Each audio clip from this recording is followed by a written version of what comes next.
네, 안녕하세요. 현숙경입니다. 잘 들리시죠? 네.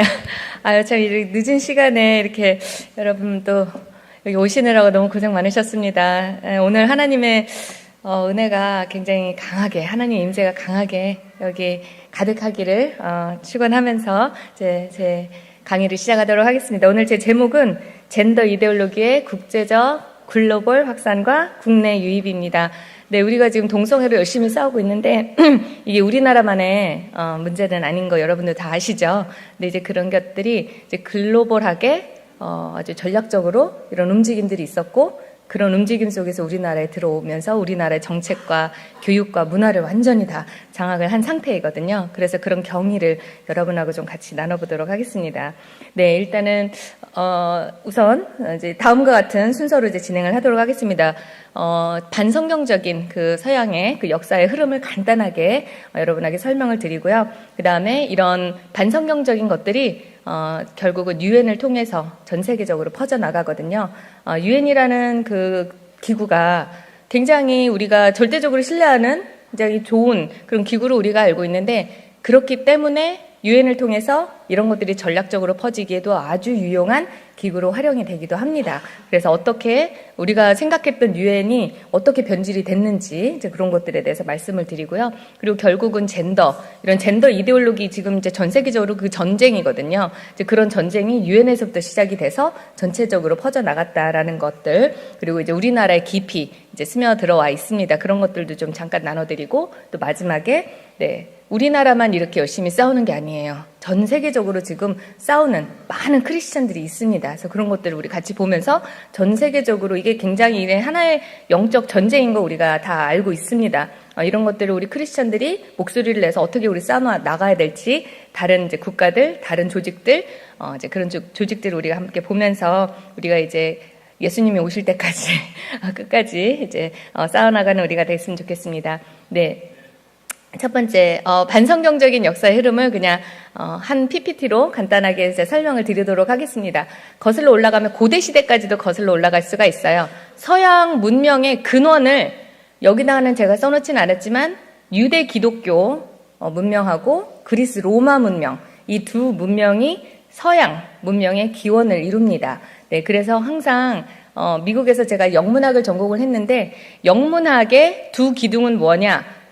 유대 기독교 문명과 그리고 그리스 로마 문명이다. 이게 서양 문명의 두 기둥이다라고 이야기를 해요.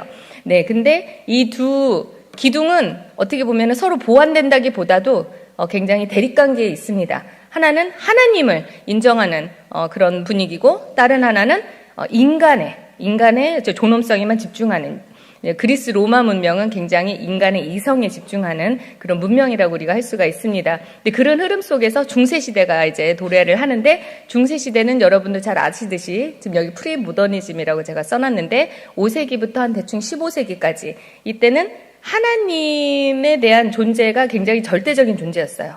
어느 누구도 하나님을 부인하는 사람은 없었습니다. 진리는 있고 모든 사람들의 생각이 항상 이제 하나님 중심, 신 중심이었습니다. 그래서 이 시기를 우리가 유신론의 시기다라고 이야기를 합니다. 네, 진리는 있고 하나님은 살아계시다. 그리고 우리는 이 세상은 잠깐 존재하는 것이고, 우리가 궁극적으로 갈 영원한 본향이 있다. 이제 그렇게 사람들이 다 믿었던 시기가 있습니다. 네, 그런데 이제 문제가 이렇게 너무 교회 중심으로 가다 보니까 교회가 이제 권력화되죠. 그래서 교회가 타락을 하기 시작을 하고, 나중에 사람들이 이제 구원을 하고자 하는 열망이 얼마나 강했는지 구원을 사고팔고 까지도 하는 그런 지경에까지 이르게 되죠. 그래서 우리가 그걸 면죄부라고도 설명을 하는데, 그만큼 이제 어떻게 보면은 그 로마 그 카톨릭이 이제 타락의 이제 나락으로 이제 떨어지는 걸 우리가 볼 수 있습니다. 그래서 그것에 대한 반작용으로 등장한 게 바로 르네상스와 종교 개혁이거든요. 르네상스는 유럽의 남부, 우리 그 이태리 그쪽 중심으로 해서 이제 시작이 됐고, 종교개혁은 유럽의 이제 북쪽 지역, 독일이나 스위스나 이제 그쪽 지역에서 이제 진행이 됩니다. 그러니까 르네상스는 다시 네이센트라고 하면은 다시 태어나는 거예요. 다시 돌아가는 거예요. 어디로? 네, 고대 그리스 로마 문명의 이성 중심으로 다시 돌아가자 하는 게 르네상스예요.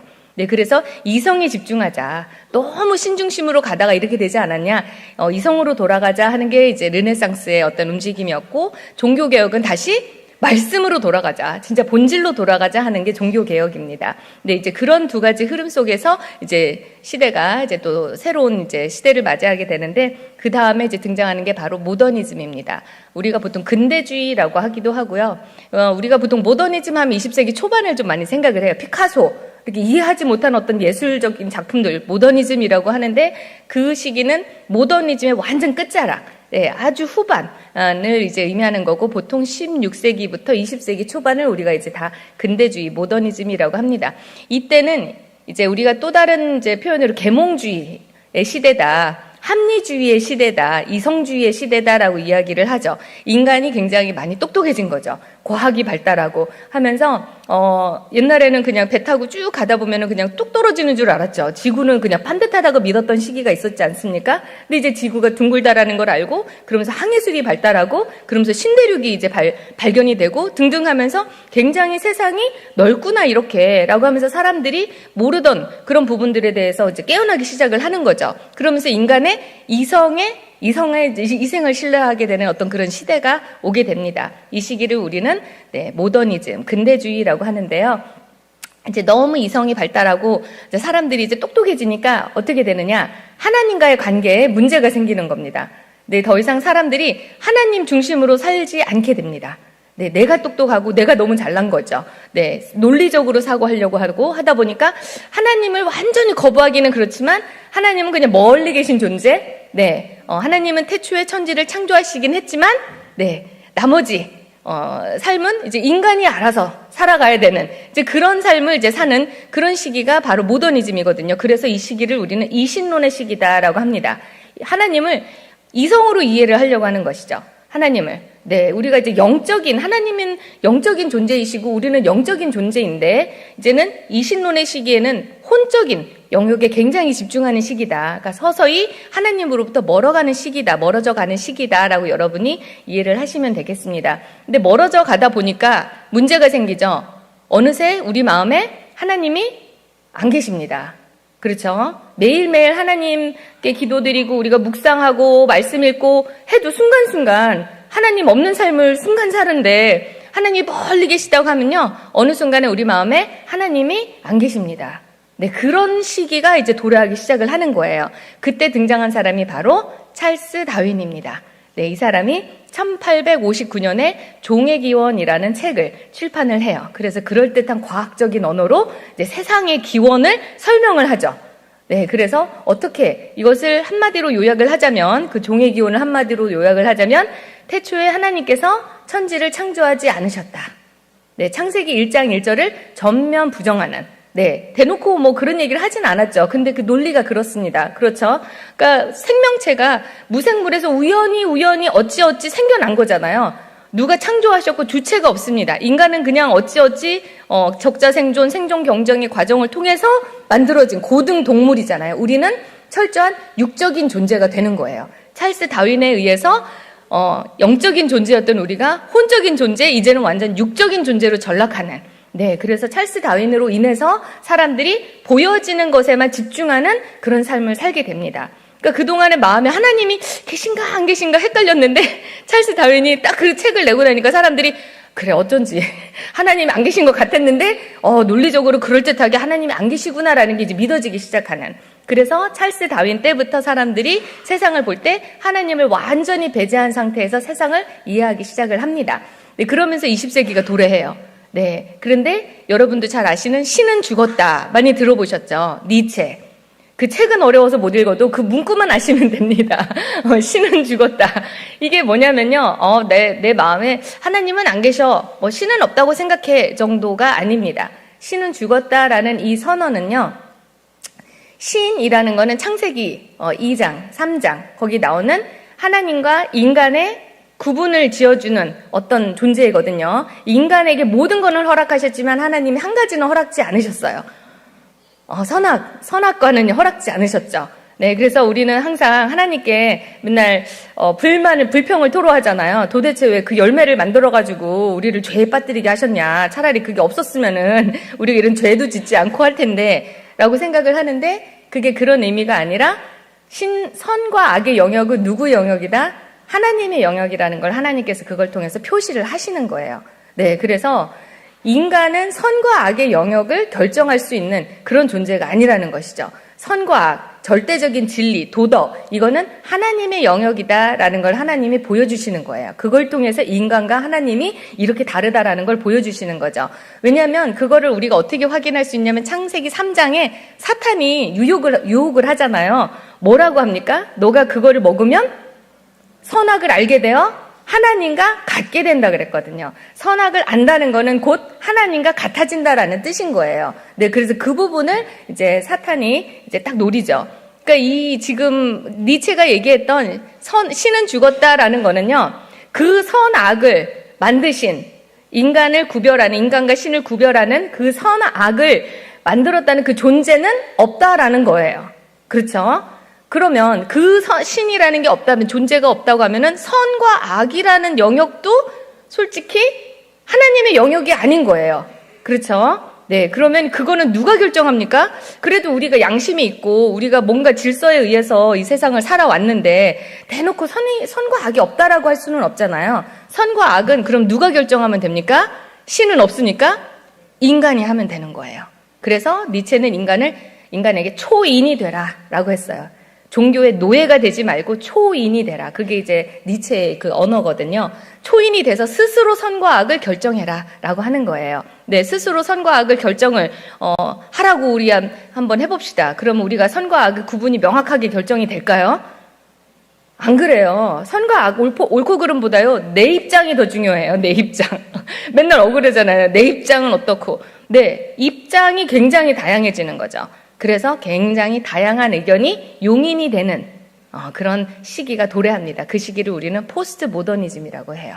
네, 그래서 선과 악이 완전히 무너지고 다양한 입장이 존재한다. 그래서 다양성, 상대성, 주관성, 얼마나 주관적이에요. 그렇죠. 입장이 다 다르잖아요. 네, 그것도 괜찮아, 그것도 맞아. 다 모든 거를 옳게, 다 맞다고 용인을 하는 게 포스트 모더니즘이다. 그래서 이 시기는 우리가 이제 무신론의 시기다. 하나님을 완전히 배제한 시기. 네, 그런 흐름 속에서 지금 21세기가 도래했고, 우리는 지금 거의 포스트 모더니즘의 끝자락에 지금 살고 있습니다. 그래서 이 세상은 하나님은 없다라고 모든 통로를 통해서 외치고 있는데 여러분은 그 와중에도 하나님은 계시다고 지금 외치는 아주 극소수에 이제 해당하는 분들이십니다. 네.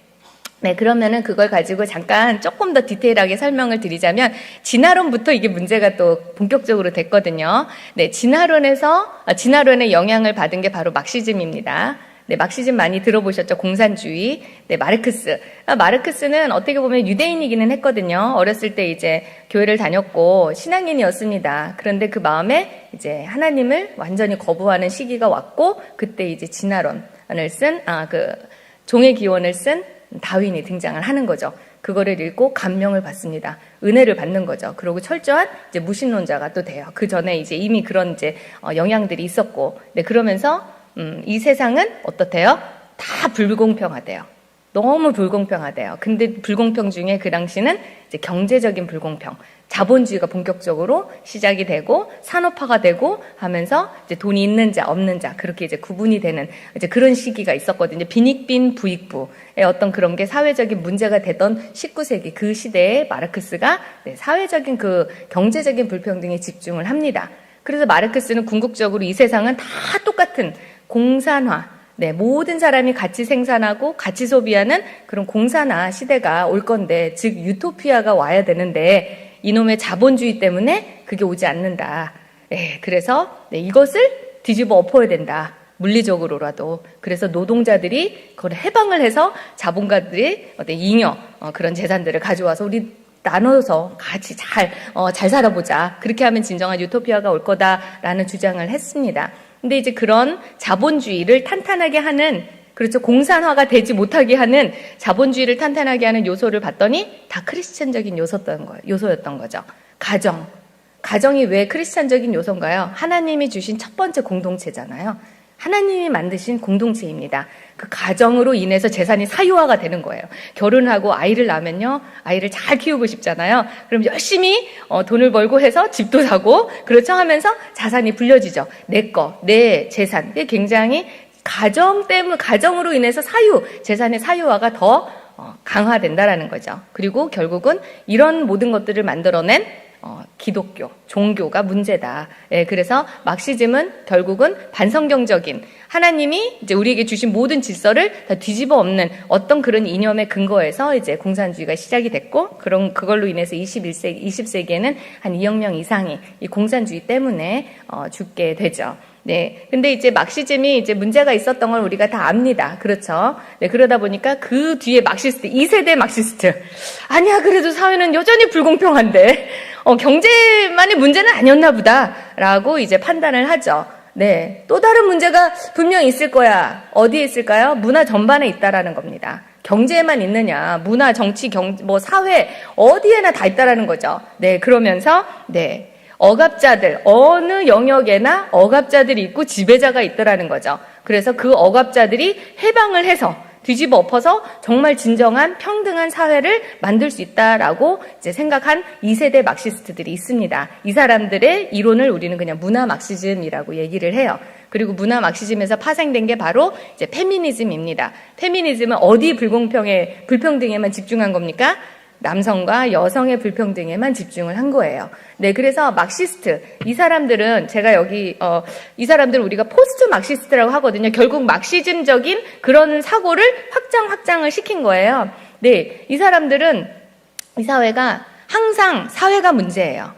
이 사람들은 인간은 선한데 나는 선한데 이놈의 사회가 문제인 거예요. 남 탓, 사회 탓, 사회 구조 탓. 네, 근데 하나님께서는 뭐라고 하셨습니까? 인간이 악하기 때문에 이런 문제가 일어난 거거든요. 인간이 죄인이기 때문에, 인간이 죄를 지었기 때문에. 네, 그래서 막시스트적인 그런 접근은요, 인간은 선한데 사회가 악한 거다.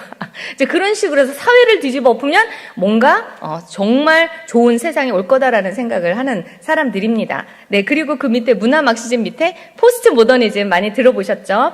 네, 포스트 모더니스트들도 2세대 막시스트예요. 이 사람들도 2세대 막시스트인데, 포스트 모더니스트들은 이제 프랑스를 중심으로 이제 언어학자들이 이제 이론을 만들어낸 거고, 문화 막시스트들은 이제 독일을 중심으로 한 이제 그런 이론가들이었습니다. 포스트 모더니스트들은 뭐라고 얘기했냐면 불평등이 있다는 거예요. 네, 불평등이 있는데 이 사람들은 뭐라고 하느냐? 억압된 자들이 해방이 된다라는 게 아니라요, 이 불평등을 만드는 이 사회 구조, 이거 자체를 그냥 해체하자. 라는 거예요. 굉장히 위험하죠.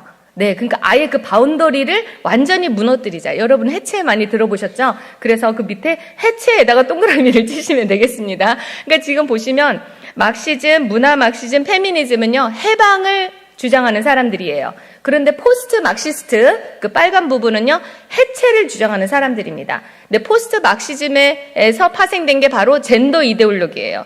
젠더 이데올로기는 뭡니까?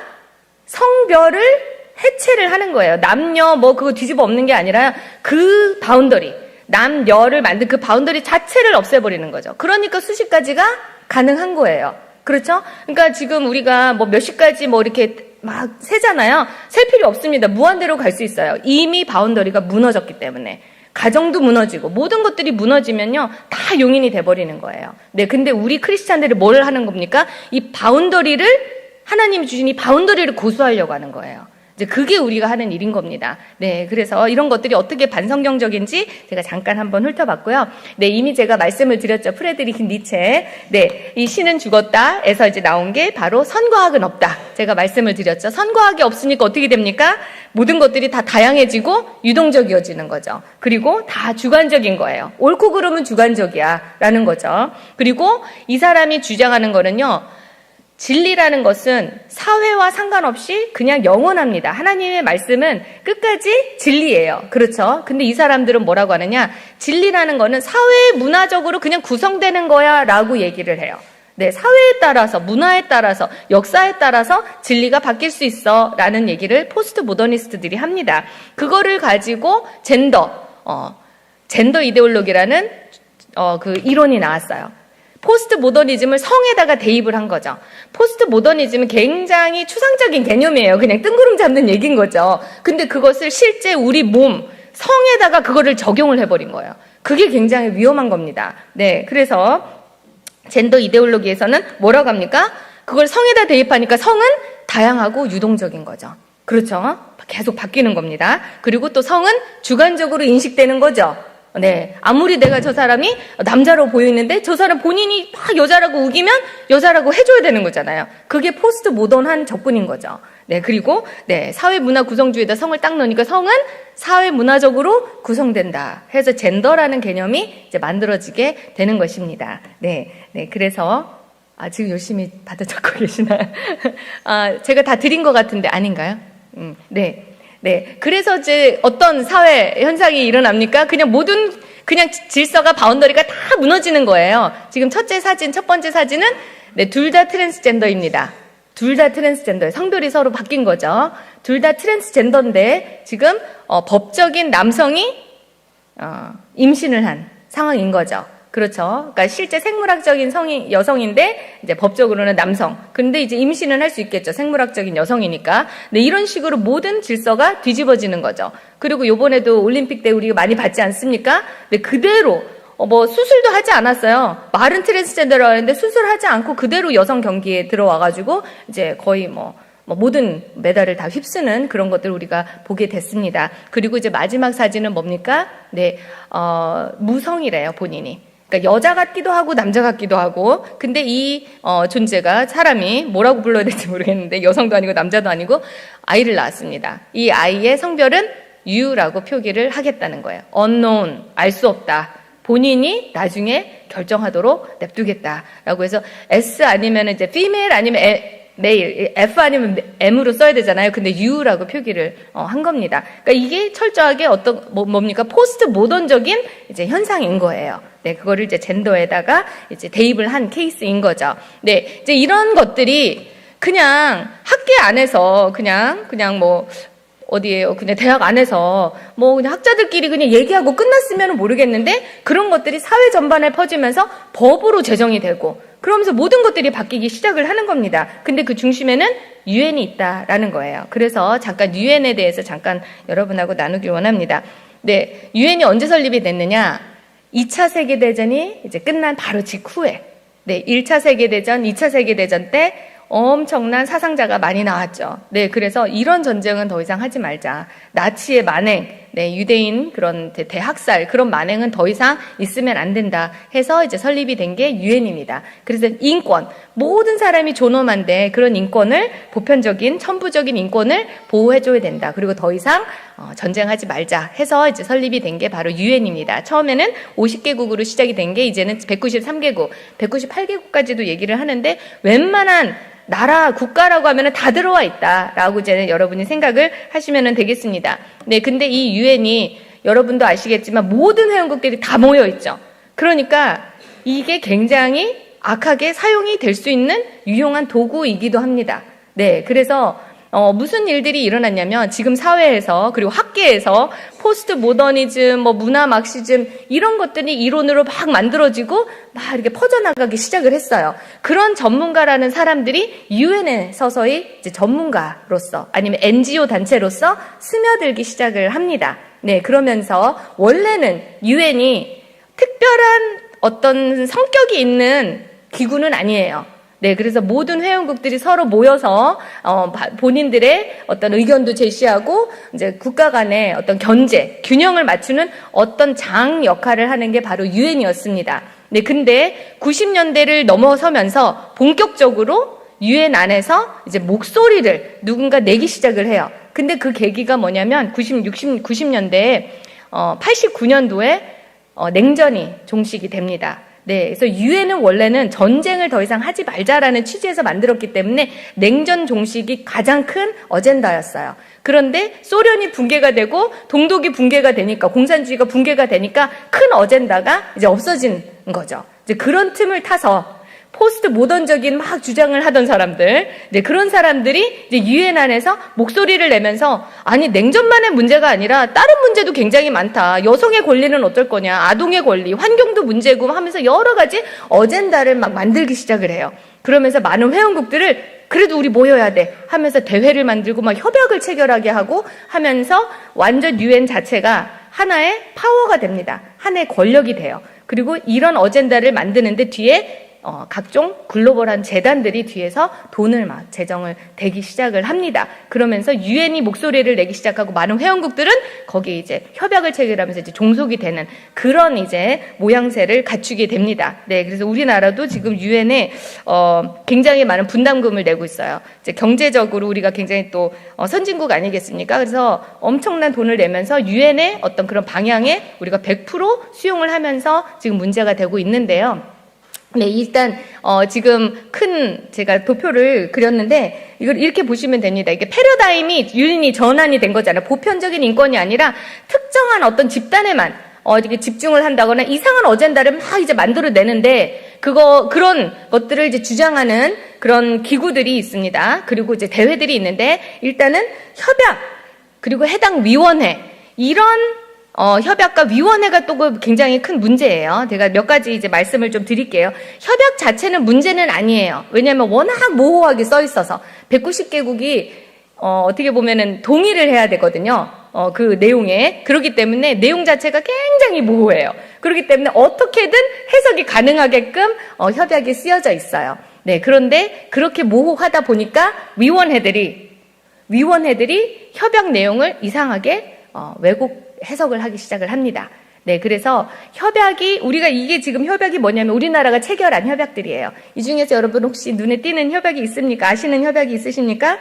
저 밑에 보면 아동권리 협약 많이 들어보셨죠? 이 협약도 우리나라에서 이제 우리나라가 이제 유엔 회원국으로서 이제 맺은 협약입니다. 근데 협약이 이렇게 체결이 되면은 동시에 위원회가 결성이 돼요. 위원회는 또 협약하고는 달라요. 위원회가 왜 결성이 되냐면 우리가 협약을 그 안에는 약속이잖아요. 약속을 이행하기로 우리가 서명을 한 거 아니겠습니까? 그러면 실제 이행을 해야 되는 거죠. 이행을 해야 되는 거예요. 거기 써 있는 대로. 그러면 실제 누군가가 이거를 이행했는지 안 했는지를 모니터링을 하고 이렇게 검토를 할 사람들이 필요하겠죠. 그런 사람들이 위원회입니다. 그래서 협약이 체결된과 동시에 위원회가 딱 결성이 돼요. 근데 문제는 이 위원회에 그냥 회원국 대표들이 들어가는 게 아니라 소위 말하는 그 전문가들, 포스트 막시스트, 문화 막시스트 그런 개념, 그런 문화 막시즘의 그런 개념에 탑재된 그런 전문가들, 학계가 다 언어가 그거밖에 없거든요. 그런 사람들이 다 전문가로 들어가는 거예요. 그러면서 협약의 내용을 모호한 내용을 이상하게 이제 왜곡 해석을 하게 됩니다. 제가 몇 가지 예를 좀 이따 보여드릴게요. 그리고 또 옆에 국제 대회가 있습니다. 국제 대회 보면은 다 이슈가 있죠. 어젠다가 있죠. 아동 대회, 92년도 환경 개발 대회, 93년도 인권 대회, 94년도 인구, 95년도 여성 대회 이런 어젠다들 다 문제가 있어. 우리 이거 가지고 논의를 하고 서로 약속하자 하면서 대회를 막 열어요. 언제 이후부터 본격적으로 90년 이후부터. 네, 그러면서 모든 회원국들이 동일하게 동의를 하게 만드는 거예요. 합의를 하게 만드는 거예요. 네, 그러면서 어떻게 보면은요, 여기 이행을 하려고 할 때 솔직히 우리나라 법하고 충돌되는 부분이 있을 수밖에 없거든요. 왜냐하면 모든 회원국들이 동의를 한 거기 때문에 실제 우리나라의 어떤 상황하고 맞지 않는 경우가 있을 수 있어요. 그럴 경우는 우리가 이행을 하지 않겠다라고 이야기를 하기도 합니다. 그런데 처음에는 그렇게 그냥 위원회들이 봐주다가 나중에는 이거 지금쯤이면 이제 조금 서서히 이행을 좀 해야 될 때 되지 않았습니까? 라고 이제 푸시를 하기 시작을 해요. 네, 그러면서 우리나라 법이 서서히 바뀌기 시작을 합니다. 없던 부서가 국가인권위원회, 그 여성가족부 그런 식으로 없던 부서가 만들어지기 시작을 하고요. 없던 법안이 만들어지기 시작을 하고, 네, 차별금지법도 결국은 유엔에서 밀어붙이고 만들으라고 막 우리에게 푸시를 해서 만들어지는 그런 법이거든요. 이제 이런 것들 우리가 협약을 약속을 하고 하다 보니까 나중에는 그런 것 때문에 이제 발목이 잡히는 그런 상황이 되는 거죠. 그리고 옆에 보시면 마지막에 전문기구 많이 눈에 띄는 전문기구 있죠? 다 UN 안에 있는 전문기구입니다. WHO가 UN 안에 있는 보건, 그리고 유네스코, UN으로 시작하지 않습니까? UN 안에 있는 E, Education, S, Science, C, Culture, 교육과 과학과 문화를 담당하는데 유네스코고, 유니세프 많이 들어보셨어요? 네, 아이들, 가난한 국가의 아이들을 구호, 물자를 제공해주고 하는 그런 데가 유니세프, UNAIDS, 인구기금, 인권이사회, 이런 전문기구들이 다 뭐다? UN의 패러다임을 완전 뒤집어 놓는 그런 주역들이다라는 거예요. 그래서 그거를 제가 그냥 간단하게만 보여드리면요. 네, 협약에는요, 어디에도 차별금지법 얘기는 없어요. 네, 어디에도. 그런데 위원회들이 2003년도부터 본격적으로 포괄적 차별금지법을 제정하라고 우리나라에 주기적으로 위원회들이 우리나라의 결과 모니터링 해준 결과 보고서를 우리에게 보내주면서 차별금지법을 제정하라고 2003년도부터. 그러니까 그때부터 이미 차별금지법 제정에 대한 그런 움직임이 서서히 있기 시작을 했습니다. 네, 그러면서 국가인권위원회에서는 2006년도에 본격적으로 법무부에 그걸 밀어붙이기 시작을 했어요. 네, 그래서 법무부에서 받아서 차별금지법안을 제일 처음 발의를 하게 되죠. 네, 이제 그런 움직임들이 있었다라는 거예요. 네, 그리고 제가 하나만 좀 보여드리려고 하는데 어떻게 위원회에서 협약 내용을 어떤 식으로 왜곡했는지를 제가 하나 사례만 한번 보여드리려고 합니다. 이게 지금 아동권리협약의 큰 그냥 틀이에요. 다 보실 거는 아니고요. 크게 생존권, 보호권, 발달권, 참여권 이런 식으로 이제 나뉘어 있어요. 근데 이 중에 이제 빨간 부분이 조금 문제되는 부분입니다. 네, 여러분 아동의 권리라고 하면은 무엇을 아동의 권리라고 여러분 생각하십니까? 네, 원래 아동의 권리는요, 보호의 권리가 아동의 권리예요. 양육의 권리가 아동의 권리예요. 아이들은 미숙하고 미성숙하기 때문에 보호와 양육을 받을 권리가 있어요. 그게 그들의 권리예요. 근데 UN 아동 권리 협약부터요, 아이들에게 뭐를 주기 시작합니까? 제일 마지막 참여권을 주기 시작해요. 자율적인 선택, 결정의 권리를 아이들에게 주자. 그것도 아동의 권리다라고 하면서 권리를 확대합니다. 그게 아동권리협약의 굉장히 큰 문제점이에요. 근데 그냥 보면 잘 몰라요. 제가 이렇게 말씀을 드리니까 그런가? 라고 하잖아요. 네, 많은 회원국들도 그렇게 생각을 했습니다. 네, 그래서 지금 사상 종교의 자유 제15조는 보면은요, 집회에 참가의 자유, 정치적으로 발언할 수 있다라는 거예요. 그리고 얘네들에게도 투표를 할 수 있는 권리를 주라는 거죠. 얘네들이 아직 무슨 판단을 할 수 있는 그런 나이는 아니지 않습니까? 근데 그들에게도 이런 권리를 주라는 거예요. 성적인 자유도 권리니까 그것도 주라는 거예요. 이런 권리는 성인에게만 해당되는 권리인데 그것을 아동권리 협약 때부터 본격적으로 아동에게도 은근슬쩍 줘야 되지 않겠냐라고 모호한 언어로 시작을 해요. 그러니까 모호하니까 모르는 거죠. 그러면 제가 하나 예를 들어보겠습니다. 생존권 중에 제24조 건강에 관한 권리. 원래 아동들은 건강을 우리가 이제 제공을 해줘야 되겠죠. 당연히 아프면 우리가 건강하게 걔네들을 보호를 해줘야 됩니다. 네. 그런데 항상 제가 말씀드렸듯이 협약이 문제가 아니라 위원회가 문제예요. 그래서 UN 아동권리위원회가 어떤 역할을 또 하냐면 협약 내용이 워낙 모호하니까 네, 그거를 디테일하게 구체적으로 설명을 해주는 역할을 하기도 해요. 그래서 제24조의 이 건강권에 대해서 우리가 조금 자세하게 설명해 줄게. 이 건강권이 무엇인지 하면서 2013년도에 논평을 하나 냅니다. 네, 그 논평 내용을 잠깐 한번 보여드릴게요. 네, 모든 아이들은 건강권을 가지고 있는데 차별을 받으면 안 된다는 거예요. 이거 건강의 권리에 대해서 어떤 차별을 받으면 안 된다라고 시작을 해요. 그러면서 차별의 근거로요, 원래는 옆에 보시면은 SEX, 섹스라고 제가 표시를 해놨잖아요. 아동권리협약에는 생물학적인 성에 근거해서 당연히 차별을 받으면 안 된다라고 아동권리협약에는 그렇게 써 있어요. 그런데 위원회가 한 줄 더 넣어요. 근데 그 차별의 근거에 여기에는 뭐까지 더 포함이 돼야 돼요? 성적 지향, 성별 정체성, 그리고 건강 상태, HIV 상태도 포함이 돼야 된다. 원래는 생물학적인 성만 원래는 아동권리협약에 써 있었거든요. 근데 위원회가 거기에다가 얹는 거죠. 은근슬쩍. 성적 지향, 젠더 정체성도 그것도 차별의 근거가 되면 안 됩니다. 라고 얘기를 해버리는 거예요. 그리고 밑에 이 24번에 보시면요. 건강권을 또 확대 해석합니다. 건강권은 뭐까지 포함이 돼야 되느냐? 성과 재생산의 자유. 이거는 성적 자유의 권리, 그리고 재생산이라고 하면은 낙태의 여부의 권리거든요. 그러니까 아이들에게 성적 자유 그리고 낙태 여부의 권리 이런 것들을 주는 것들이 다 건강권에 해당이 되는 거다라고 하면서 건강권의 개념을 완전히 확대를 해버리는 거예요. 확대해서 이해가 되시죠? 이게 지금 위원회들이 하고 있는 이야기입니다. 네, 이런 것들을 우리나라에서는 무분별하게 그대로 수용을 하고 있어요. 그래서 이런 것들을 모든 성교육이나 교과과정이나 그런 데 다 집어넣고 있다라는 것을 우리가 알 수 있습니다. 제가 좀 이따 또 교과서 잠깐 보여드릴게요. 그리고 또 국제대회 몇 가지만 또 말씀을 드리도록 하겠습니다. 네, 국제대회 각종 대회가 있는데요. 그냥 이 세 가지만 잠깐 한번 볼게요. 세계인권대회, 그리고 인구개발대회, 그리고 95년도 여성대회. 네, 이 세 가지 대회가 왜 위험하냐면요. 우리나라의 판도를, 방향을 완전히 바꿔놓은 대회예요. 네, 첫 번째 비엔나 세계인권대회는 당연히 인권을 보호받아야 되겠죠. 근데 여기서는 보편적인 인권을 얘기한 게 아니에요.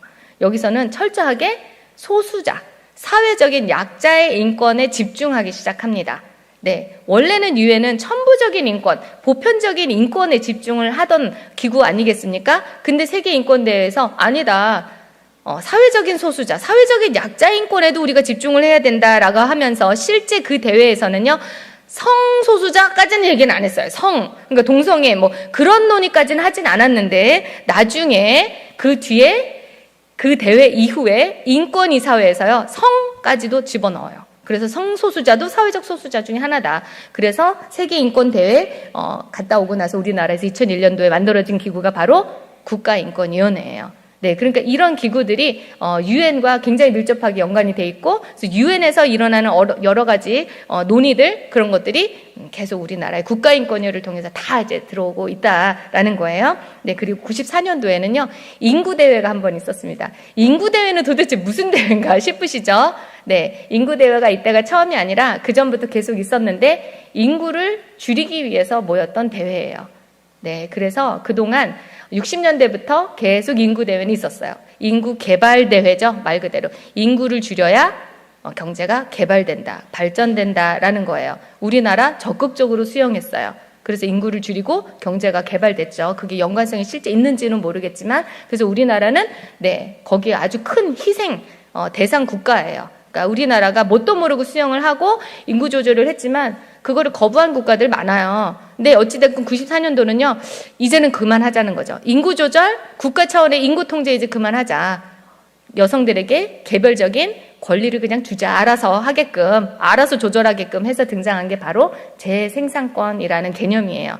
여러분 재생산권 들어보셨나요? 아까 전에도 잠깐 말씀드렸지만 생식권, 재생산권, 임신, 출산과 관련된 권리 굉장히 모호하잖아요. 딱 들어도 좀 모르시겠죠? 이게 유엔의 아주 그 포인트적이죠. 걔네들 특징. 네, 결국은 그 안에 임신과 낙태, 출산, 그거와 모든 관련된 권리를 재생산권이라고 하는 거예요. 그러니까 그 안에 낙태의 개념이 이미 그 안에 포함이 돼 있어요. 그래서 이제 나중에는 유엔에서는 재생산권이라고 하면요, 이퀄 낙태의 권리라고 나중에는 사용이 돼요. 처음에는 모호하게 사용이 돼서 이제 시작이 되죠. 그러면서 94년도에 다양한 가족이라는 용어가 처음 등장을 해요.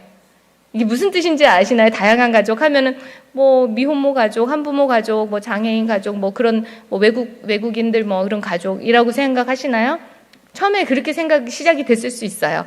네, 근데 포스트 모던적으로 한번 접근해 보시면은요, 모든 공동체가 다 가족이 될 수 있는 거예요. 여기서는 그 물꼬를 튼 그 대회라는 거죠. 네. 그다음에 95년도에는 여성대회에 들어가서 이때 젠더라는 개념이 완전 공식 용어로 채택이 돼요. 젠더라는 정의도 없는데 젠더 그냥 쓰세요 하면서 젠더라는 용어를 그대로 받아 들어오면서 우리나라의 여성가족부도 젠더 이퀄리티 하면서 이렇게 만들어지고 있죠. 그리고 재생산권, 그리고 성적 자기 권리도 여성의 인권이다라고 선언한 대회예요. 그러면서 우리나라에 만들어진 기구가 바로 여성가족부입니다. 그러니까 이런 대회들이 굉장히 우리나라의 흐름에 굉장히 밀접하게 연관이 돼 있다라는 거예요. 그래서 오늘 제가 다양한 가족 얘기만 좀 잠깐 좀 하려고 해요. 다른 것보다도. 네, 다양한 가족이라는 용어가 아까 전에 말씀드렸듯이 94년도 대회에 처음 등장했거든요. 바로 그 페이지입니다. 처음 등장한 그 94년도 행동 계획이라고 막 몇백 페이지 나와요. 이렇게 가서 이 계획대로 이행하세요 하는 그 행동 계획이 나와요. 그 안에 chapter 5 봤더니 다양한 가족, diversity of family라고 다양한 가족이라는 용어가 등장을 합니다. 네, 그러면서 뭐 다양한 형태의 가족이 있다라고 이제 대충 얼버무리고 넘어가는 거예요. 여기는 뭐 동성애 뭐 그런 거는 대놓고 얘기하진 않았어요. 그 당시. 네, 그냥 다양한 가족이라는 용어가 딱 등장하자마자 우리나라는 이게 뭔지 모르고 그냥 다 가져왔어요. 네, 근데 그것에 대해서 이상한 것을 감지한 국가들이 몇 국가 있었어요. 라틴 아메리카 국가들은 혹시 그 가족의 남녀 결합 이외에 다른 것도 지금 늘려고 하는 거 아니냐 하면서 결혼은 남녀 간의 결합이다. 그리고 온두라스, 동성애 결합은 다양한 가족에 포함되지 않는다. 라고 그냥 그들의 의견을 표명을 하고, 니카라구아는 어떠한 경우에도 본질, 결국 남녀의 결합, 이거를 받고 있었다. 아무리 다양한 가족이라 하더라도 결국은 본질은 남녀의 결합이다. 라는 거죠. 파라과이, 우리는 헌법에 아예 대놓고 남녀의 결합이다라고 써놨다는 거죠. 아르헨티나, 네, 가족의 결합은 남자와 여자, 결국은 자녀 생산이 가능한 그 결합만을 가족이라고 한다. 대부분의 국가가요, 카톨릭 국가였고 크리스찬 국가였어요. 그리고 이제 이슬람 국가가 좀 있었고, 이런 국가들은 다양한 가족이라는 용어의 위험성을 감지했었던 거예요. 그래서 그때 그 대회 때 이렇게 이제 발표를 했어요. 네. 그러면서 다양한 가족이 유엔 안에서 아주 본격적으로 논의가 되는 거예요. 그 중에 위험한 곳이 바로 유엔 인권이사회예요. 제가 아까 전에 전문기구 중에 쭉 나열한 것 중에 제일 마지막이 유엔 인권이사회거든요. 유엔 인권이사회가 가장 위험한 기구 중에 하나예요. 여기서 모든 논의가 시작이 되기도 해요. 젠더, 뭐 성적 지향, 젠더 정체성, 이런 용어가 다 여기에서 논의되고 결의되고, 유엔 인권이사회, 그리고 아까 전에 말씀드렸듯이 국가인권위원회랑 아주 밀접하게 연관되어 있는 게 바로 유엔 인권이사회입니다. 이때 다양한 가족이라는 논의가 2014년도에 본격적으로 한번 됐어요. 네, 그러면서 다양한 가족 하면서 가족을 우리가 보호해야 된다. 우리 이거에 대해서 결의 한번 합시다라는 거예요. 그랬더니, 네, 뭐라고 합니까? 전통 가족이 가족이다라고 주장하는 국가들이 있는 반면에 또 아니다, 가족하면 다양한 가족을 의미하는 거지 하면서 이렇게 가족에 대한 논의를 하는데 갑자기 나뉜 거죠. 그 대회에서. 네, 그런데 다양한 가족에 손을 들어준 국가들이 보면요, EU 국가나 북미 국가, 그러니까 동성혼을 막 밀어붙이는, 동성애 그런 차별금지법을 밀어붙이는 국가들이 다양한 가족, 이것도 가족이다 하면서 은근슬쩍 동성혼이나 동성애를 거기다가 이제 집어넣는 거예요. 근데 전통가족만이 가족이다라고 이제 어떻게 보면 주장하는 국가들이 이렇게 나뉜 거죠. 그래서 합의가 안 되니까 그럼 우리 표결로 우리 붙입시다 해가지고 표결로 했더니 어떻게 됐습니까? 2014년도에 46개국이 이제 유엔 인권이사회에 들어와 있는데 찬성은 전통가족을 고수하자라는 거예요. 찬성이 26개국이고요. 아니다, 다양한 가족을 인정해야지 하는 국가가 14개국입니다. 우리나라는 반대의 표를 냈어요. 우리나라는 다양한 가족으로 용인하자, 그 부분에다가 우리는 표결을 했다라는 거예요. 그러니까 굉장히 좀 안타깝죠? 네, 15년도에도 또 그랬어요. 한번 다시 결의하자 했는데 또 이렇게 팽팽하게 나뉘어요. 그리고 되게 흥미로운 게 기권도 굉장히 많아요.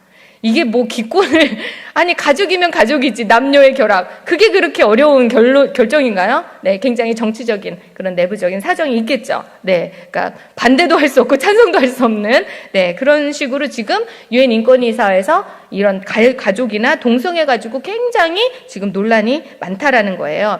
네, 그리고 여러분 혹시 유엔 총회 들어보셨죠? 유엔 총회가 굉장히 중요하거든요.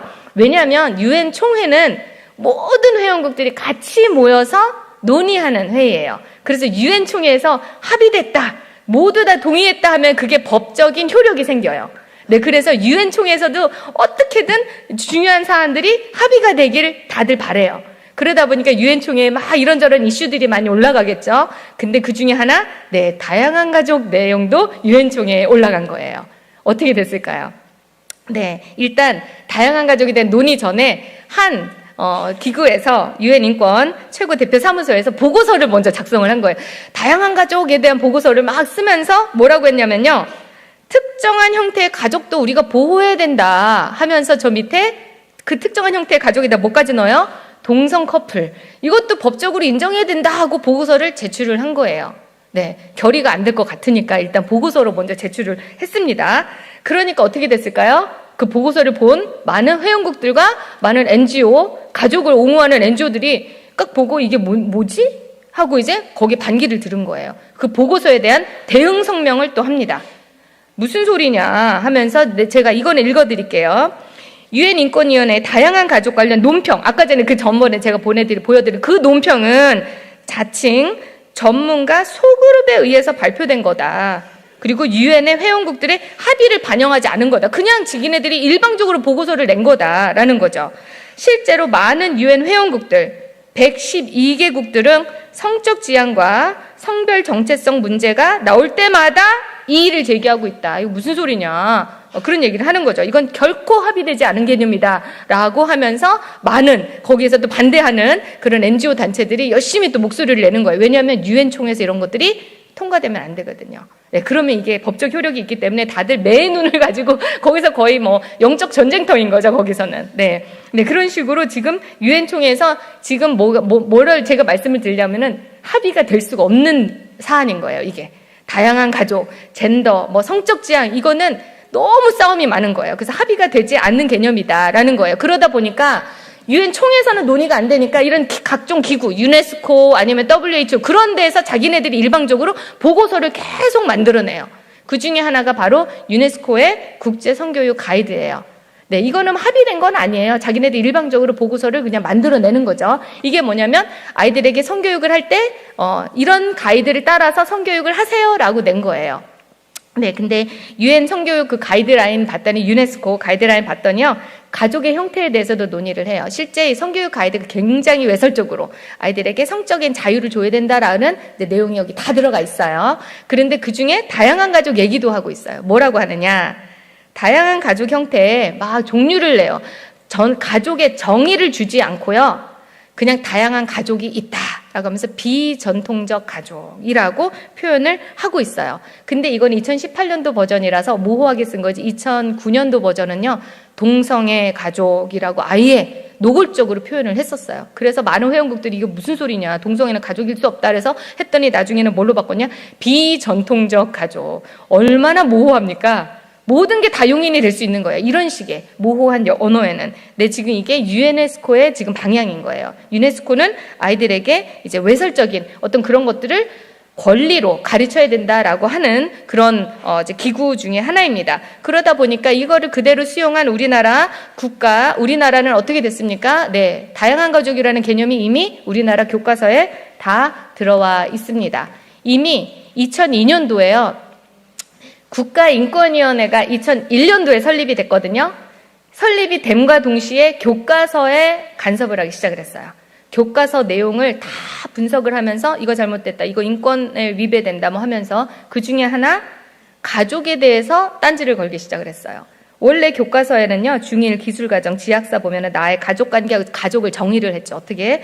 결혼으로 맺어진 부부와 그들 사이에서 태어난 자녀, 결혼과 출산과 입양까지를 보통 우리나라는 가족이라고 정의를 하거든요. 근데 국가인권위원회에서 그거 가지고 뭐라고 했습니까?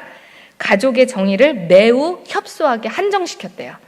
그러면서 다양한 가족 형태를 아이들에게 가르쳐야 된다라고 이제 교육부에 이제 그렇게 이야기를 했습니다. 그럼 어떻게 됐을까요? 네, 2013년도에 교과서의 버젓이 다양한 가족이라고 해서 교과서에 등장을 합니다. 지금 고등학교 사회문화 교과서예요. 이거는 이제 아이들이 다 의무적으로 배우고 있습니다. 2013년도에 다양한 가족 해놓고 3가지 종류, 함해족, 공동체 가족, 동성 결혼 가족.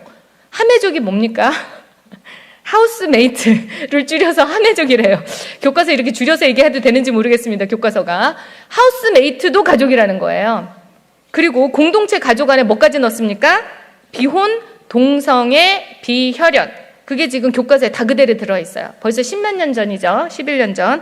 그러면서 밑에 동성결혼을 합법화한 국가가 얼마나 많은데 하면서 나라를, 국가들을 나열을 하고 있습니다. 교과서에서. 지금 우리나라는요, 가족 안에 동성애 들어가 있지 않습니다. 그거는 지금 그거 가지고 우리가 건강가정기본법 등등 싸우고 있거든요. 이게 들어갈까봐. 근데 이미 교과서는 은근슬쩍 그걸 다 넣고 있었던 거죠. 그 뒤에는 국가인권위원회 간섭이 있었기 때문이죠. 심지어는 초등학교 교과서에도 다양한 가족 해놓고요. 옆에 동성애 가족. 그걸 은근슬쩍 넣어놨어요. 2015년도 버전입니다. 초등학교 교과서. 네. 그러다 보니까 당연히 요번 교과서, 요번 교육과정, 2022년도에 교육과정이 새로 나왔고요. 그걸 근거로 해서 지금 교과서가 집필이 다 완성이 됐고, 내년부터 이제 그 새로운 교과서로 아이들이 배우게 되거든요. 근데 우리가 열심히 싸우던 것 중에 하나가 바로 이거예요. 다양한 가족. 네. 다양한 가족에 대한 유연한 태도를 아이들에게 가르쳐라. 라고 지금 교육과정 아웃라인에 그게 목표로 들어가 있어요. 이걸 기준으로 이제 지필이 들어갔던 거예요. 그래서 지금 저희가 다양한 가족까지 저희가 살펴보지는 못했는데 워낙 싸워서 빼야 될 내용들이 너무 많아가지고 젠더 들어갔는지 성소수자 들어갔는지 뭐 이래저래 네, 성적 지향 들어갔는지 네, 메인눈으로 살폈는데 너무 살필 게 많아가지고 지금 모든 거를 우리가 다 아우르지는 지금 못하는 실정이었습니다. 네. 심지어는요, 교과서 나오기 전에 그 과정 중에 국가인권위원회에서 다양한 가족 넣으세요라고 지금 인권 친화적 교과서 길잡이. 그냥 아예 책자를 내가지고요, 교과서 집필진들한테 쫙 이거를 보낸 거예요. 그래서 다양한 가족 형태를 반영을 해야 되기 때문에요, 부모, 학부모, 부모라는 단어 쓰지 말고 뭐로 바꾸래요? 양육자. 네, 양육자로 바꾸래요. 네, 그래야지만 다양한 가족 형태가 다 아우러지니까. 그렇죠. 남자와 남자가 아빠가 둘일 수도 있잖아요. 그렇죠. 이제 그런 거를 감안해서 이런 것까지 일일이 간섭을 하고 있다. 국가인권위원회에서. 라는 거죠. 네. 심지어 그거는 이제 정책에도 다 반영이 돼 있습니다. 교과서뿐만 아니라 2005년도에요. 건강가정기본법, 굉장히 바람직한 가정을 건강하게 지키기 위해서 만들어진 법이 한번 개정이 되려고 했었어요. 개정이 될 때 그 틈을 타서 국가인권위원회가 딱 개입을 해서 뭐라고 합니까? 개정할 때 뭐를 반영을 하래요? 다양한 가족 형태도 반영을 해라. 건강가정기본법 개정할 때 라고 이야기를 그때 했었어요. 그러니까 국가인권위원회는 우리가 법 제정이 되거나 할 때 모든 그런 거에 계속 관여를 하고 성명서 제출하고 막 그래요. 네, 이제 푸시를 하는 거죠. 근데 솔직히 여기에 뭐 다양한 가족 해놓고 뭐 동성혼, 뭐 동성애 얘기는 하진 않았잖아요. 그때까지만 해도 몰랐어요. 근데 2021년도에 지금 건강가정기본법이 또 한 번 대대적으로 개정이 될 뻔했거든요. 그때는 가족의 정의를 완전히 삭제하려고 했어요. 그래서 지금 그거 가지고 우리가 열심히 싸웠는데 그런 과정 중에 국가인권위원회가 또 이제 간섭을 하는 거죠. 왜 개정이 안 되냐? 개정할 때 뭐를 하래요? 성소수자의 기본권을 우리가 보장을 해야 된다. 그러니까 다양한 가족 형태 넣어라. 이제 대놓고 성소수자라고 용어 자체를 쓰고 있죠. 그들이 이제 발톱이 그대로 이제 드러나는 이제 상황인 거예요. 지금 이런 거 가지고 그래서 지금 우리가 싸우고 있었고 열심히 우리 크리스찬 분들이 열심히 싸워서 지금 건강가정기본법이 개정이 아직 안 됐어요. 될 뻔했었습니다. 저번 텀에는 분명히 될 뻔했죠. 근데 진짜 기도에 의해서 하나님의 보호하심으로 이제 우리가 이거를 일단 막았고요. 그래서 아직 나중에 또 발의가 될 수 있습니다. 네, 이런 싸움은 우리나라만 있는 게 아니라 전 세계적으로 있습니다. 그래서 잠깐 한번 보시면 언제부터 이런 가족 운동, 이런 반젠더 운동, 반동성애 운동이 시작이 됐냐면 유엔에서 그때 94년도에 다양한 가족 막 그런 게 등장을 하고 하면서 교황청에서 굉장히 대표 이제 반대를 하던 국가였거든요. 네, 거기서 뭐라고 했냐면요. 재생산권을 인권으로 유엔 인구대회에서 94년도 인구대회에서 재생산권을 인권으로 그냥 선언을 했거든요. 그걸 가지고 교황청이 뭐라고 했습니까? 유엔 그 인구회의가 낙태를 전면 금지하지 않는다면 역사상 가장 처참한 대량 학살로 이뤄질 것이다. 라고 그때 회의 때 발언을 했어요. 그런데 솔직히 어디 문서에도 낙태라는 용어는 없었어요. 재생산권이라는 용어는 있었을진 몰라도 낙태라는 용어는 없었거든요. 근데 교황청은 알았죠. 그게 낙태를 의미하는 거. 근데 많은 회원국들은 몰라요. 왜 이렇게 자꾸 낙태 거리냐. 어디에도 낙태라는 단어 없는데. 그래서 완전 교황청은 그때 찬밥신세 됐어요. 제발 좀 회의, 당신네들이 지금 회의를 지금 망치고 있다. 그래서 그 교황청의 그 주장이 완전 묵살됐던 그런 흐름들이 있었습니다. 근데 아니나 다를까 그게 지금 결국은 동성애를 의미하는 거라는 게 드러났죠. 네, 그리고 열심히 베네딕트 교황이나 프란시스 교황 결국 로마 카톨릭 거기에서 열심히 젠더 반대 운동을 본격적으로 시작을 했어요. 네, 그러면서 네, 지금 유네스코, 유니세프 다 한 통속이에요. 제가 유니세프를 예로 지금 오늘 들지는 않았는데 유니세프도 결국은 아까 전에 말씀드렸던 포괄적 성교육 가이드 작성하는데 같이 했거든요. 단지 유네스코는 교육을 담당을 하니까 그 책자를 출판을 한 거고 공동 집필을 했습니다. 그러니까 유니세프도 똑같아요. 근데 지금 이게 뭐냐면 Family Watch International이라는 Family Watch International이라는 기독교 학부모 단체예요. 기독교 학부모 단체가 UN 그 본부 앞에서 유니세프에 대항해서 지금 열심히 피켓 시위를 하는 거예요. 지금 당신 우리 아이들 성애화 시키냐, 왜 외설적 성교육을 지금 하느냐라고 열심히 싸우고 있는 거예요. 이 단체는 1999년도에 만들어진 단체거든요. 근데 지금은 네, UN 안에서 NGO 단체로 싸우고 있습니다. 굉장히 놀랍죠. 네, 지금 바로 이 여자분이 패밀리 워치 인터내셔널의 대표예요. 사모님이십니다. 목사님 사모님. 네, 이런 분들이 이제는 어때요? 밖에서 아무리 피켓 시위 한들 꼼짝도 안 하는 거죠. 그러니까 어떻게 합니까? NGO 단체로 그냥 해가지고 유엔 안에 들어가는 거예요. 그러니까 요새는 NGO 단체로 선정이 돼서 유엔 안에 들어가서 싸우는 게 쉽지가 않아요. 그 워낙 들어가려고 하는 단체들이 많아서, 근데 이분들이 일찌감치해서 들어가 있습니다. 그리고 옆에 가족이나 그런 것들을 이제 보호하려고 이제 열심히 싸우시는 그런 단체들이에요. 다 목사님들이시고 다 크리스찬 기독교 단체입니다. Family Research Council, Human Life International, Family Watch International, CFAM, Center for Family 다 가정을 보호하자. 하나님이 주신 이 공동체, 가정을 보호하자, 생명을 보호하자 하면서 열심히 유엔 안에서 싸우시는 분들입니다. 네, 뭐 유럽 전역에도 지금 프랑스 대대적인 반동성애 운동이 일어났었어요. 2013년도. 왜? 그때 차별금지법이 통과가 됐거든요. 가만히 있다가 어느새 차별금지법이 통과가 돼버린 거예요. 그러니까 다들 큰일 났다 해가지고 다 나온 거예요. 그래서 이제 우리 가족을 보호한다 하면서 이제 시위를 하기 시작합니다. 어마어마한 이제 프랑스 사람들이, 네. 그렇지만 여전히 통과된 법은 없어지지 않습니다. 그렇기 때문에 우리는요, 만들어지기 전에, 통과가 되기 전에 우리는 싸워야 되는 거예요. 싸워서 막아야 되는 거예요. 이거는 여러분, 성적 지향이라는 용어를 잘 보세요. 성적 지향이 이퀄 동성애라는 걸 의미합니까? 우리는 성적 지향, 성적으로 끌리는 상대가 꼭 동성애라고만 생각을 하시잖아요. 근데 끌리는 대상이 동성애가 아닐 수도 있죠. 양성애일 수도 있잖아요. 그리고 인간이 아닐 수도 있어요. 끌리는 존재가. 그리고 동물일 수도 있습니다. 그리고 끌리는 대상이 성인이 아닐 수도 있어요. 아이들한테 끌릴 수도 있거든요. 그리고 아니면은 가족한테도 끌릴 수 있어요. 성적 지향이라는 게요. 바운더리가 없는 거예요, 여러분. 그래서 우리는 그거를 위해서 싸우는 거예요. 만약에 동성이 뚫리죠? 그러면 그 나머지 안 뚫릴 거라는 이야기를 할 수 없어요. 지금 장혜영 의원이 젠더가 뭐냐? 젠더 정의에 뭐라고 썼어요? 동성애, 양성애. 그 이외에 분리할 수 없는 양성애까지 넣었어요. 성적 지향에다가.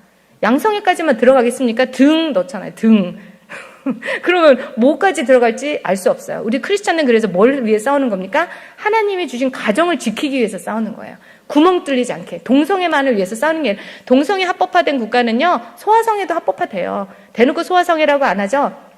독일이 지금 14세까지 이제 그 성인하고 관계를 했을 때 성인이 법적 처벌을 받지 않게 됐습니다. 14세. 그러면 소아성애가 용인이 된 거나 마찬가지인 거예요. 동성애 합법화된 게 굉장히 일찍이었거든요. 그리고 네덜란드 같은 경우는 수간도 용인이 됐던 국가예요. 거기가 동성을 합법화 아주 첫 국가였거든요. 그렇게 뚫리는 거예요. 아주 무섭습니다. 성적 지향이라는. 네. 그래서 우리는 뚫리지 않게 우리는 끝까지 목숨 걸고 싸워야 되는 거예요. 지금 보시면 이게 한두 번 싸워서 될 문제가 아닌 거 아시겠죠? 네, 전 세계적인 이거는 끝까지 싸워야 될 문제입니다. 예수님 오실 때까지 싸워야 되는 거예요. 그래서 이거는 우리 다음 세대도 계속 싸워 나가야 되는 거죠. 네, 이제 그런 상황이다라는 거. 그리고 지금, 네, 그 이슬람 국가, 무슨 이슬람은 우리랑 또 우리 성격이 다르긴 하지만 이슬람 국가도 굉장히 가정을 소중히 여기고 생명을 소중히 여기는 그런 가치는 비슷하죠. 그런 데서도 열심히 지금 동성애나 그런 젠더 관련해서 열심히 싸우고 있습니다. 브라질, 그리고 폴란드 이런 국가들은 다 대부분 카톨릭 국가예요. 이런 국가들이 아주 열심히 싸워주고 있어요. 그리고 이제는 뭐 국가별로, 뭐 단체별로, 뭐 크리스찬 단체별로 싸우다가요. 이제는 유럽 안에서 이 유럽연합은 조그마한 유엔이거든요. 이 유엔은 거의 걔네들이 방향성은 동일해요. 네, EU에 대항해서 어젠다 유럽이라는 그런 또 단체가 만들어져서 이거는 이제 초국가적인 단체예요. 그래서 이제 다 크리스찬들이죠. 네, 이제 이 안에 정치인들 그리고 이제 기업가들, 뭐 재단들 같이 해가지고 열심히 가족을 보호하기 위해서 생명을 살리기 위해서 이런 이제 움직임들이 있습니다. 그리고 심지어는 이런 많은 단체들이 많죠. 서로 이제 연대를 하기 위해서 국제가족기구를 또 만들어서 이제 1년에 한 번씩, 뭐 몇 년에 한 번씩 주기적으로 모여서 같이 이렇게 이제 으쌰으쌰 이렇게 모여서 이렇게 힘을 합치고 있습니다. 이게 이제 2022년도에 우리가 열심히 교육과정 가지고 싸울 때, 뉴멕시코에서 10월 달에 이게 국제가족기구 이렇게 열렸더라고요. 대회가. 네, 그래서, 이런 대회도 우리도 같이 가서 이렇게 싸워 나가야 되겠다. 이게 혼자 싸워야 되는 문제가 아니지 않습니까? 네, 이제 그리고 헝가리 같은 경우는요, 굉장히 흥미롭게, 차별금지법이 원래 통과된 국가였어요. 근데 2003년도에, 그리고 2009년도에는, 네, 동성 커플, 그런 이제 시민결합법, 이런 거 통과된 국가였는데, 2011년도에 크리스찬적인 가치관으로 완전히 전환을 합니다. 네, 그게 이제 우리 그 헝가리 그 오르반, 빅토르 오르반 그 사람이 이제 총리로 이제 역임이 되면서 헌법을 먼저 개정을 해요. 헌법을 개정을 하는데 생명 중심, 낙태는 안 된다. 생명은 수정 순간부터 생명이다라고 헌법에다 박아버리는. 네, 그리고 이제 전통 가족, 남녀의 결합이 결혼이다라는 그런 가치관을 아예 헌법에다가 박아버립니다. 그런 개정을 합니다. 그러면서 그전에는 원래 젠더 교육이 굉장히 활발하게 진행됐던 게 헝가리예요. 근데 그런 것들을 완전히 다 막아버립니다. 교육도 금지, 연구도 금지, 그런 식으로 하면서 가정을 살리는 열심히 노력을 하다 보니까 지금 옆에 도표가 뭐냐면요. 원래 우리나라보다 그 출산율이 더 낮았거든요. 근데 이 법이 개정되고 방향이 바뀌니까요. 성경적인 가치관으로 바뀌니까 네, 출산율이 올랐어요. 출산율이 오르고 혼인율이 오르는 것을 우리가 볼 수가 있습니다. 네, 그리고 미국도 지금 한동안 이제 젠더 교육을 금지하는 법이 주별로 이제 막 이제 나왔거든요. 근데 이제 어제 트럼프 대통령이 이제 당선됐잖아요. 그분의 이제 공약 중에 이제 교육 관련된 공약 중에 하나가 젠더 교육, 젠더 이거 전반 금지. 네, 그리고 결혼은 남녀 간의 결합이다. 이제 그것을 이제 공약으로 이제 내세운 분이에요. 그래서 이제 미국의 어떤 그런 판도가 성경적으로 다시 이제 회복이 되지 않겠나 하는 이제 그런 이제 기대를 해봅니다. 우리나라도 열심히 싸우죠. 이거 거룩한 방파제 이제 올해 사진입니다. 2024년 7월에 이제 열심히 아마 여기 계신 분들 중에서도 이제 오신 분들이 계실 겁니다. 그리고 이제 최근에 우리 12.7 연합예배가 있었죠. 결국은 이게 가정을 살리기 위한 거거든요.